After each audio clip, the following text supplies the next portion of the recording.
I am starting remaining part of chapter 1 for class 8th B. The topic is harvesting. क्या topic है बच्चों? Harvesting. Harvesting का अर्थ होता है फसलों की कटाई. देखिए, harvesting the cutting of the crops after it mature. जब कोई भी फसल पक जाती है, मैच्योर का मतलब होता है पकना, तो इस प्रोसेस का क्या नाम है बच्चों? हार्वेस्टिंग. समझे नहीं? तो फसलों का पकने के बाद काटना क्या है? Harvesting. The cutting of the crops after it mature, this process is called harvesting. अब फॉर एग्जाम्पल जैसे सीरियल क्रॉप्स हैं, अनाज वाली फसलें हैं, जैसे गेहूं वगैरह हो गया बच्चों, लगभग 4 मंथ में प्रिपेयर हो जाती है, मैच्योर हो जाती है, फिर उनको हार्वेस्ट किया जाता है. अब हार्वेस्ट करने के लिए क्या क्या टूल्स चाहिए? इसके लिए बच्चों आपको मैन्युअल भी कर सकते हैं, बाइसिकल्स तराती होती है जिससे फार्मर इनको कटिंग कर लेता है, फसल को ही कटिंग कर लेता है, सिकल्स तराती की टाइप से होती है. और ये बहुत ही सादा टूल्स है. इसके बाद बच्चों, क्योंकि आज के समय मशीन का युग है, it is the age of the machine, तो मशीन से भी हम हार्वेस्टिंग कर सकते हैं, कटाई कर सकते हैं, जिसको क्या कहते हैं? हार्वेस्टर. अर्थात यदि मशीन से कटाई करते हैं तो वो क्या है? हार्वेस्टर. नेक्स्ट है थ्रेशिंग. बच्चों, थ्रेशिंग क्या होता है? It is the process of separation of the seed from the chaff. अर्थात जैसे सपोज व्हीट क्रॉप्स ले लेते हैं तो उससे ग्रेन्स अलग सेपरेट करेंगे और चाफ अलग सेपरेट करेंगे.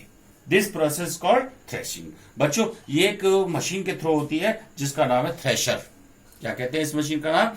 थ्रेशर. थ्रेशर कहते हैं. तो थ्रेशर क्या है? The grain seed need to be separated. अनाज को अलग करने की आवश्यकता होती है. किससे? चाप, भूसे से. This process is called threshing. ठीक है.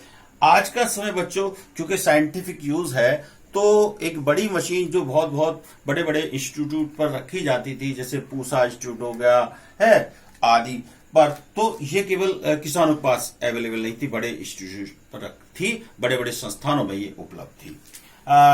इसका नाम है कंबाइन हार्वेस्टर. बच्चों, इस मशीन की विशेषता ये होती है, क्योंकि आज के समय में लेबर मिलना बहुत मुश्किल टास्क है, इसीलिए ये मशीन फसलों की हार्वेस्टिंग भी करती है और थ्रेशिंग भी करती है. मतलब जमीन से कटाई भी फसलों की, और साथ साथ उनको, अनाज को भूसे से अलग करने की भी प्रोसेस ये मशीन ही कर देती है. तो आज के समय में किसान लोग कंबाइन हार्वेस्टर का भी यूज कर रहे हैं अपने घरों में, अपने खेतों में. इसके बाद बच्चों विनोविंग. विनोविंग जो बहुत छोटे छोटे किसान है, पहले हमने देखा था ये प्रोसेस. इसमें क्या है कि किसी कंटेनर में जैसे छबड़ा ले लिया है, तो उसमें अनाज भर लिया जाता था, और जब कभी वाइंड ब्लोइंग होती थी या हवा चलती थी, तेज हवा, तो उस समय इसको ऐसे ड्रॉप किया जाता था. इसको, जिसमें भूसा मिला हुआ अनाज था, उसको ऐसे ड्रॉप किया जाता था. अब वाइंड की डायरेक्शन यदि इधर की है तो बच्चों ग्रेन हैवी होने की वजह से नीचे फॉल हो जाते थे, और जो चाफ है, जो हस्क है, भूसा, वो थोड़ा दूर जाकर के गिरता था, क्योंकि वाइंड उसको उड़ा करके यहां गिरती थी. तो अनाज अलग यानी ग्रेन्स अलग, और चाफ अलग यानी भूसा अलग, हस्क अलग हो जाता है. तो that process called winnowing. Generally आपने देखा होगा आटा चक्कियां होती हैं, वहां पर भी लोग विनोविंग करते हैं, जो गेहूं से कुछ थोड़ा सा ये कि हल्का भूसा वगैरह होता है, तो ऐसे ही उसको सेपरेट किया जाता है विनोविंग के थ्रू ही. अब क्या है, कई बार तो आर्टिफिशियल रूप में ये पंखा भी चला लेते हैं लोग. फैन चलाया तो ये जो है अनाज यहां गिर गया, भूसा दूर गिर गया, क्योंकि लाइटर होता है, यानी husk is lighter than the grain. अब नेक्स्ट पॉइंट यानी नेक्स्ट टॉपिक है हमारा स्टोरेज. बच्चों, स्टोरेज का अर्थ होता है संग्रह करना. आप जानते हैं कि फसल का उत्पादन वर्ष में 1 या 2 बार होता है, लेकिन उसकी आवश्यकता एक आम आदमी को रोज होती है. जैसे गेहूं की फसल का उत्पादन वर्ष में 1 बार हुआ, लेकिन पूरे वर्ष हमें रोटी चाहिए, रोज रोटी चाहिए. तो इसलिए फिर जरूरी होता है कि जो प्रोडक्शन हुआ है वीट का उसको हम स्टोर करके रखें, संग्रह करके रखें, ताकि वो खराब ना हो, हमारे समय समय पर हमारे यूज होता रहे। तो स्टोरेज का मतलब होता है संग्रह करना। अब बात आती है we should keep the crop production safe. हमें सुरक्षित रखने के लिए क्या करना चाहिए बच्चों, हमें मॉइस्चर से सेफ रखना चाहिए। ज्यादा मॉइस्चर होगी जल्दी खराब होगा, नमी ज्यादा होगी, जैसे फसल काटी हमने गेहूं की और उस समय यदि मॉइस्चर वीट के अंदर ज्यादा है तो जल्दी खराब होगा, समझे नहीं। ऐसे ही बचाने के लिए हमें मॉइस्चर से बचाना चाहिए, इंसेक्ट्स वगैरह से बचाना चाहिए, कीट वगैरह से बचाना चाहिए, रैट्स चूहे आदि वगैरह से, जो हार्मफुल माइक्रोब्स हैं जैसे फंगी हो गया, बैक्टीरिया हो गया, इनसे हमें प्रोडक्शन को सेफ करना चाहिए। तो ये सारे फैक्टर हैं, हमें सेफ जो है करना चाहिए। मॉइस्चर ज्यादा नहीं होनी चाहिए, इंसेक्ट नहीं लगने चाहिए, रैट्स भी उस पर अटैक ना करें, माइक्रोब्स भी उस पर अटैक ना करें, तो हमारा जो हमारा फूड ग्रेन्स है वो सेफ रहेगा। दूसरा ये है कि बच्चों हमने कहा कि मॉइस्चर कम होनी चाहिए, तो इसके लिए हम क्या करें, सन ड्राई करें। जो भी हमारा प्रोडक्शन हुआ है उसको हम सन ड्राई कर लें, धूप में सुखा लें। आपने देखा हो कि आपकी माताएं वगैरह या घर में और दूसरे सदस्य गेहूं को जैसे ही आप परचेज करते हैं उस समय धूप में सुखा कर थे पहले, तब उसको कहीं किसी बर्तन में स्टोर करके रखते हैं।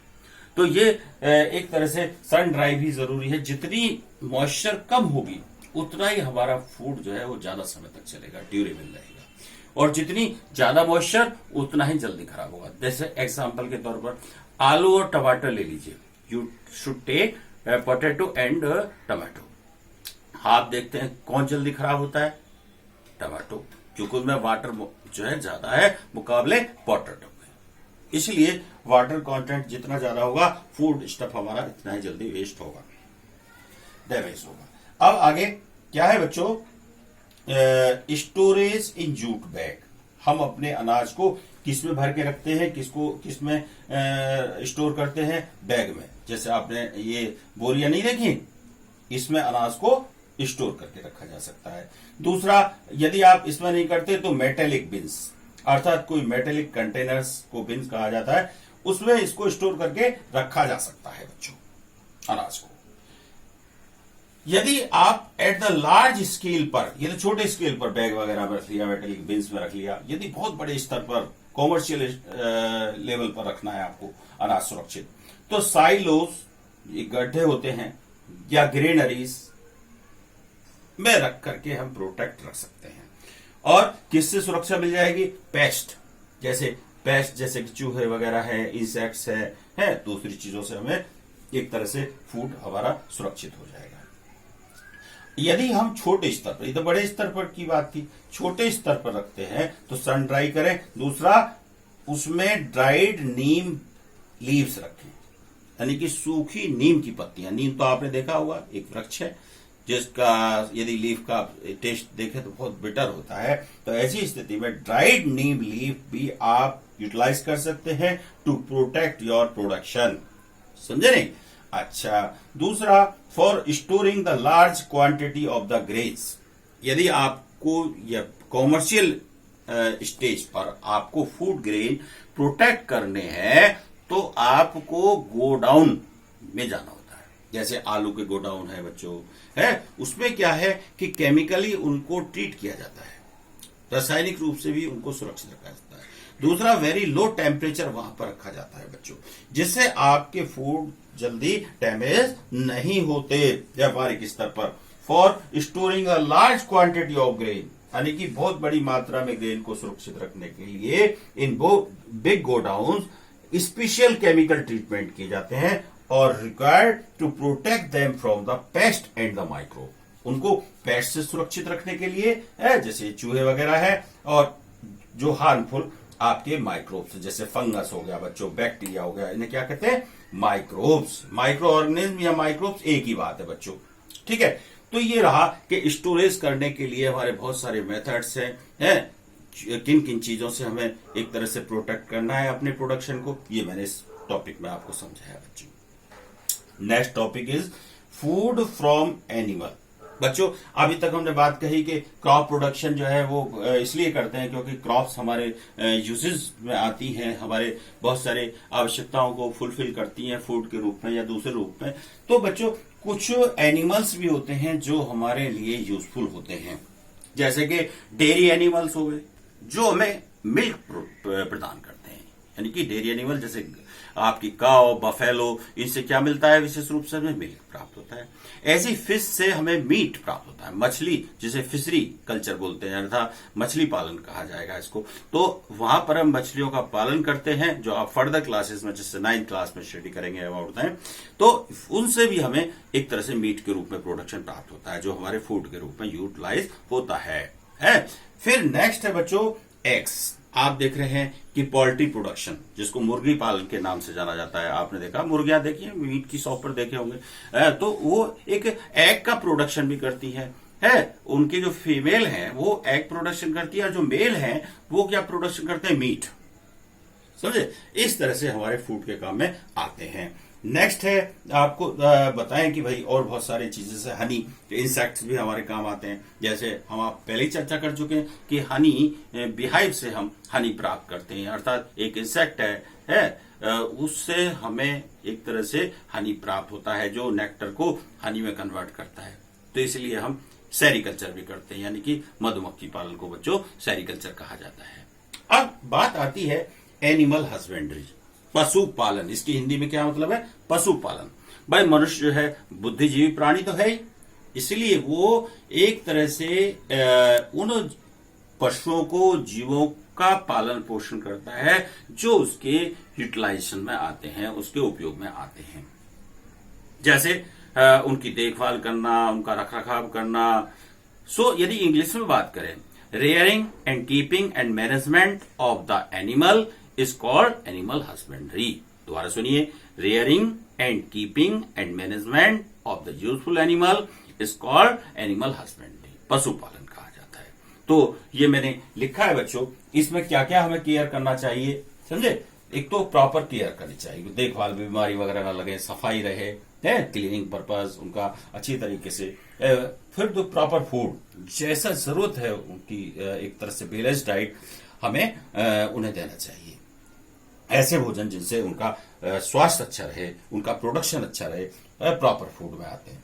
फिर प्रॉपर शेल्टर, ये नहीं है कि गर्मी में या आपने रख रखा है या उनको बहुत सर्दी में रख रखा है, आपने उनका कोई प्रोडक्शन नहीं किया, तब भी उनका प्रोडक्शन कम हो जाएगा। तो इन सब चीजों का, इन पॉइंटों का हम ध्यान रखेंगे। प्रॉपर केयर, प्रॉपर फूड और प्रॉपर शेल्टर आदि का ध्यान रखेंगे ताकि हमारे प्रोडक्शन में कोई कमी ना आए और हमारे ये यूजफुल एनिमल जो है प्रोटेक्ट रहे। This is the end of my chapter 1